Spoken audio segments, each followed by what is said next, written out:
Hey everyone, my name is Rooster and welcome back to Mechabellum. In today's video I want to highlight the Abyss a little more. I know you're probably getting tired of seeing it so much and hearing people talk about it, but I feel like I've found a scenario where this unit actually can do a lot of work. And, well, this is the game to showcase it. I'll be up against Fleet Command, very strong 301 player, so I think he's sitting around 2.1, 2.2k.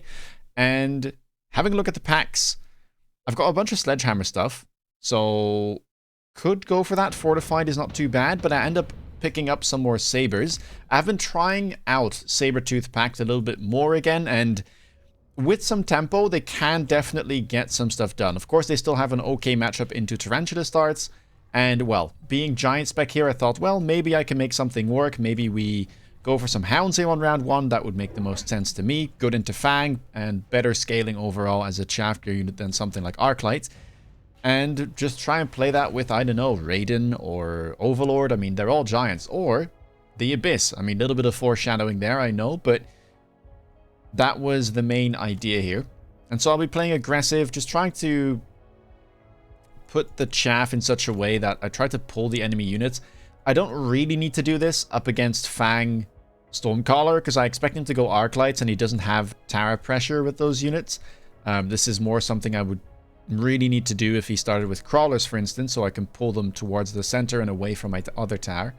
But I'm still going to do it because I don't really know where else to put the Fangs otherwise on aggro. Like, ideally, I'd have them on the line that, well, moves forward 2 squares next turn, but putting them late just feels wrong to me, so I'll put them on the line anyway, or at least around 1 line. Purchasing 2 Hounds here. Again, as I said, these guys are faster than Arclights, so they pair better with aggro. They're harder to kill, they skill better. I mean, they're just an overall better unit in short-range scenarios. So I want to go for that. And let's see how we do here. Stormcallers are going to lock to my Hounds and Sabers eventually. Yes, there we go. I doubt that we'll be able to win this because all of my Hounds, or practically all of them, have already died. And, well, pushing into the other side of the board with a Fang pack still there is really not going to go our way. So we can speed things up here. Hounds will do a decent job still of trying to clear those Fangs, and we'll almost get through them, but eventually Stormcallers should lock onto the Saber and take them down. Yep, there we go. And then only a couple of Fangs left, and the opponent will take round 1. But if, as you can see, we have a lot of hit points, still 500 up from our opponent's starting hit points, so nothing to worry about. Round number 2, and we immediately have to deal with some unit reinforcements. Double Crawler looks very tempting here. I think that's generally a pretty solid pickup, but I was thinking about, okay, what can my opponent do? Could he go Wasp? Yes. Could he try and attack the other side? Maybe. What about Steel Balls? Level 2 Steel Ball is rather hard to deal with. It's pretty good into storms in terms of being able to avoid stuff. None of the units here deal particularly well with it. Opponent ends up just going for the Crawlers here. But I was thinking, well, I'm playing Sabers and I'm playing Hounds, but maybe I can play Ball Wraith instead, because my opponent doesn't have any anti-air just yet. And that is kind of the perfect opportunity to try and scale something like a Ball Wraith comp. And, well, already having this level 2 ball as a puzzle piece sounded quite good to me. Of course, I wouldn't be able to deal with the Wasp just yet, but Wasp would take a long time to take the Steel Ball down, and I probably would be able to distract it. And then, as soon as I add the Wraith in front of it the turn after, the Wasp should not be a problem if he were to pick that up. And so, yeah, you can see me kind of starting to work on the right side attack here with a Steel Ball and a Crawler.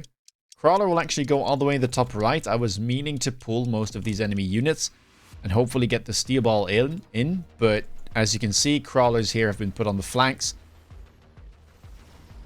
And so that won't quite work. There's a missile there as well, which the Steel Balls will tank, so not too unhappy about that, but it will mean that we'll take a bit more damage here because, well, we haven't really addressed the issues that we had last turn, and it was more of a setup turn for the next round when I'll be able to finally purchase that Wraith.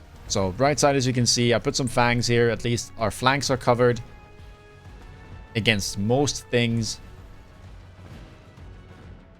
And now all we have to do is actually work on our front line, because currently that is losing. Stormcallers will clean up the remainder of my fangs. And that will mean that we head into round number 3.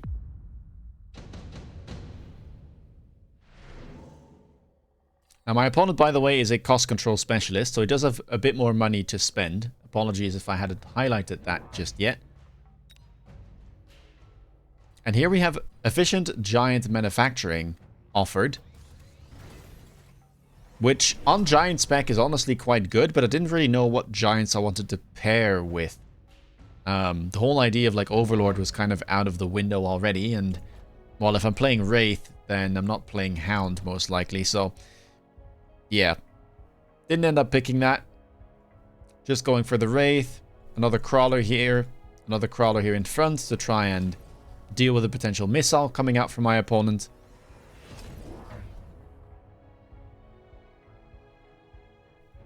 And let's see, just some arc lights getting added here, some fangs as well. Opponent just working on their chaff, their stalling potential, but they don't really have any anti-air units, so I feel like the Wraith here should be able to win. And that's always a nice thing to have when you buy a level 1 Wraith and you can win the round by default.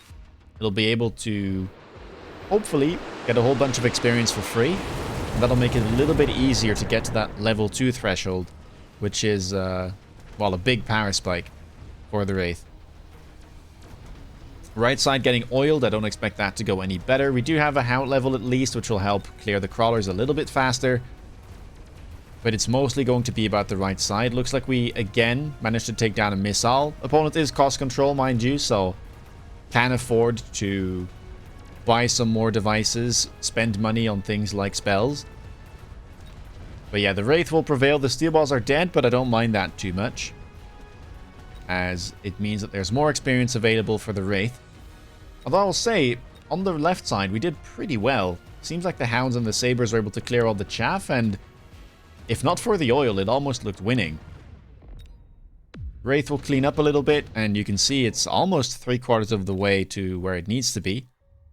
Round number 4, Javelin looks scary. It's a really good spell to pick up, but opponent doesn't really have things to hit right now. Whereas, well, I have this Steel Ball Wraith pack, so I thought, let's maybe try and beacon these guys backwards. I did pick up a beacon from the cards, by the way, on round 3, so I could buy a second beacon if I want to. But yeah, I'm mostly preoccupied with the Javelin here. End up not picking any of the other things. I could go Photon Emission. It's a nice spell with a pretty low cooldown, but my units were rather spread out, so I felt like just investing more into my board. And this allows me to get another Wraith, another Steel Ball, temp speed as well, to hopefully try and dodge a Javelin, which didn't end up being purchased, and another beacon. So now we're also attacking the left side. This setup isn't as good. Normally I would like to have a crawler here in front, but obviously the crawler can get missiled and then part of the fangs will die too, but it is what it is. We're kind of improvising. Tower already getting leveled. Opponent picks up 2 level 2 Mustangs, which is kind of peculiar. Mustangs definitely can kill Wraith, but I do run armor, so in the long run he might need something else. And the tower now already level 3. Wow, okay, so cost control really putting its resources to good use. Oh well, we'll have to see. And immediately leveling the tower to level 3. So only 5 seconds of debuff, 60,000 hit points. I need the steel balls pretty much to lock on for that to go down. But is it even worth to invest at this point? I mean, I only have some chaff, a Wraith, and the level 2 steel ball there. Maybe we just abandon at this point and try to throw stuff on the left side, because I've got more units over there anyway. The Saber's leveled. I decided to pick up those levels. And yeah, I mean, that tower at least isn't, you know, an absolute unit of 60,000 hit points yet. Looks like Mustangs will get it done though, and also get to my tower. Now moving into the Sabertooth and chewing through that Saber pretty quickly. Sadly, though, my Wraith, not so smart, goes for the tower.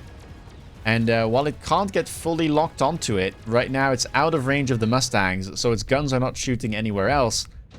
And I will end up losing round number 4 as we enter round number 5 with the second rotation of unit reinforcements. Now here, Wasp is a little bit, well, actually doesn't matter too much. Both of us have pretty decent anti-Wasp. Scorpion though, a little bit scary because I do have some steel balls, so going for more steel balls with, let's say, armor doesn't seem to be a very good idea. Don't need the tarantulas. I already am somewhat committed to using Wraith for my chaff clear, and otherwise it could always go back to Hound. And so I just opt to go for Scorpion here and sell out of one, keep the other. Opponent does end up going for the Scorpion. Seems that he wants to incorporate them into his main army and play something like Scorpion Mustang. And once I see this, I immediately start thinking, okay, that is where the Abyss can shine. Because it seems to do really well in these type of aggro scenarios where your opponent goes for Mustangs. And also if he has a lot of kind of stationary units, right? A whole bunch of Fangs.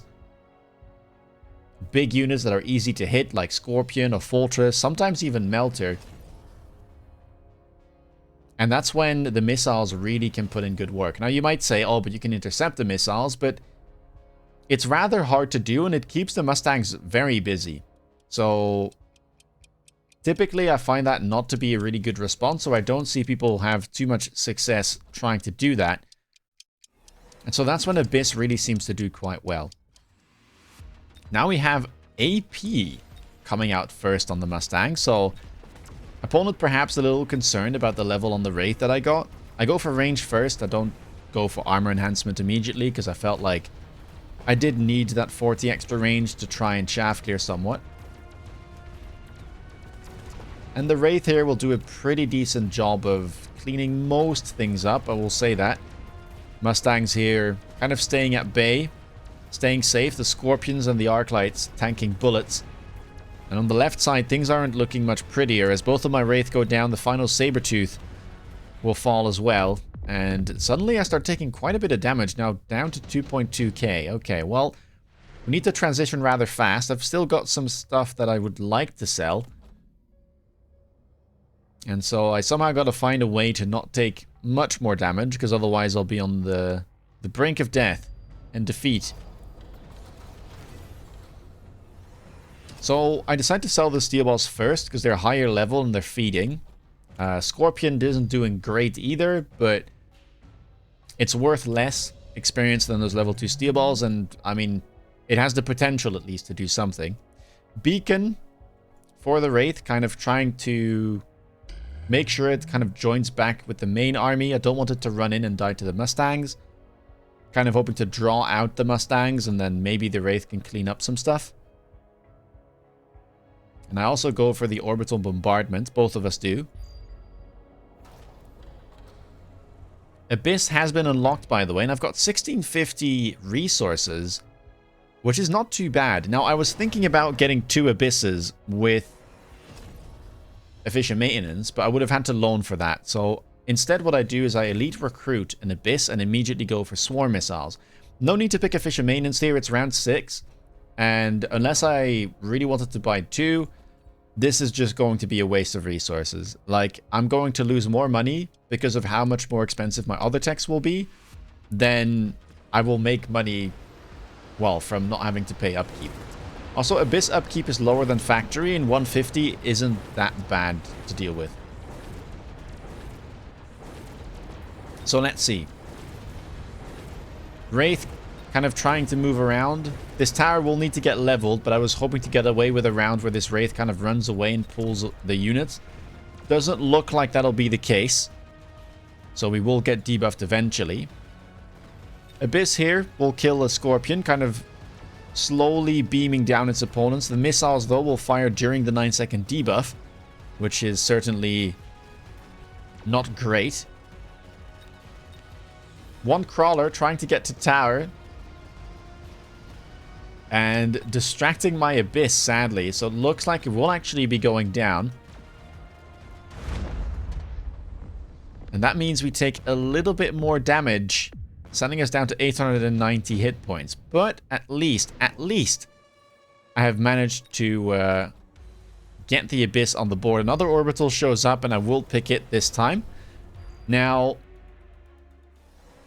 I can sell my Scorpion, and I decide to pick up Armor Enhancement on my Wraith. Reason for this is my opponent is only relying on Mustang so far, and, well, they do deal more than 120 damage to deal with these Wraith, but they'll be significantly handicapped in terms of their damage output. Oil is back off cooldown. Opponent, curiously, doesn't go for the orbital this time, and goes for the underground thread instead. Also picks up some wasps and is trying to get into my tower, but we level it. We were kind of planning to abandon this side of the board anyway, and so I decided to level this tower twice so that it's level 3 now. Underground here in the middle shouldn't work. This level 2 pack of crawlers will be able to deal with that. And, well, this will spawn in, but if we can kill the crawlers, the damage from the wasp will really take quite a long time to take down this tower. Sadly, I beacon forward this Wraith this time. Since it has armor, I wanted to try and kind of stall the units over there. And, yeah, Abyss is also going to be summoning a Wraith itself, as Dark Companion has now been purchased. So, yeah, here it is, sitting nicely in front of that Wraith, moving forward, has the range and the armor attack as well, of course. And yeah, underground, not really doing too much. Wasps will move into the tower, but it's fortified, so it should be able to stand ground for some time. And meanwhile, left side has been completely run over by our Wraith and our Abyss. I think there is another Wraith alive still. Yeah, it's hiding behind it. There it is. They are actually the same speed, both 10 meters a second, but for some reason the Abyss is catching up. I guess it does have... Does it? Oh, they are both have the same range too. Curious. But yeah, this time around, not enough anti-air left alive. And things are starting to look quite good. Abyss has another level ready to pick up if we want to, which seems like a good idea, because it'll, of course, also summon a higher level Wraith, which will skill better off of its armor. And so now we're striking back, already putting our opponent down to 2.8k. Still 2,000 more hit points than we have, but it seems like we've managed to stabilize somewhat. And now on round number, is that 8? It is. More unit reinforcements. Now sledgehammers don't seem too great here into the Scorpions. And Raiden, I mean, I don't really need it. There's nothing on the board that's good against it. So I decided to go for the Phantom Rays instead. Opponent picks the Raidens, probably expecting me to go Phantom Ray, because that's another unit that does have the armor enhancement tech available. And, well, at level 3, it just seemed like a pretty good pickup to me. I am somewhat, like, stacking armor now, but, well, my opponent is mostly relying on Mustangs up to now, so, you know, why not stack armor? And so that's exactly what we do. Take the unit reinforcement, play the 300 for that armor enhancement, and kind of add them to our army on the left side. Abyss also gets its level, so it's now level 3. Should be able to deal with that level tower. Opponent levels the tower another time on the left now as well. So has 2 level 3 towers. Both of us are loaning. Temp range has been clicked. Temp speed as well for us. And now we're moving our Wraith back to try and deal with this flank, which, by the looks of it, will stay in place. Jump drive is available, but not clicked. And yeah, opponent picks up some blue phoenixes as well, stacking them all on the right side of the board and trying to move away his units. So seems like he wants to kind of, yeah, regroup on the right, maybe pressure my right side tower, but we'll have to see if that's actually possible. Meanwhile, yeah, look at this onslaught of units. 2 Wraith, 1 in front over here. Level 3. All of these armored phantoms causing a lot of trouble for the opponent. And while he does have some Raidens, that debuff, very well timed, allows my Wraith to deal with some of the Phoenixes, maybe even take down a Raiden. Now, I was about to say that is a level 1 Raiden, and so it doesn't deal quite enough damage to be able to one-shot these Armored Phantoms. And look at how many shots they're tanking right now. I mean, we haven't even gotten to our high-level Wraith. Tower will eventually fall, but at that point, we still have our sabers. We've got so much hit points. Especially in the air, but also some on the ground. To, well, just kind of stat check the opponent's army. And at this point, I'm feeling very confident, because it just looks like my Abyss is, well, completely safe, untouched. And it does so much damage that even if my opponent adds a melter or something here, if my Abyss manages to even, like, briefly graze it, it'll get instantly deleted. Now, round number 9, we get on a photon. Oh, well, this is a visual bug. Is, of course, the electromagnetic impact. And, well, I'm thinking to myself, these units are rather clumped, so there's a good chance that this gets EMP'd, and I think it also would fall after the Wraith has spawned from the Abyss. So, yeah, I probably should be thinking about getting myself some photon here.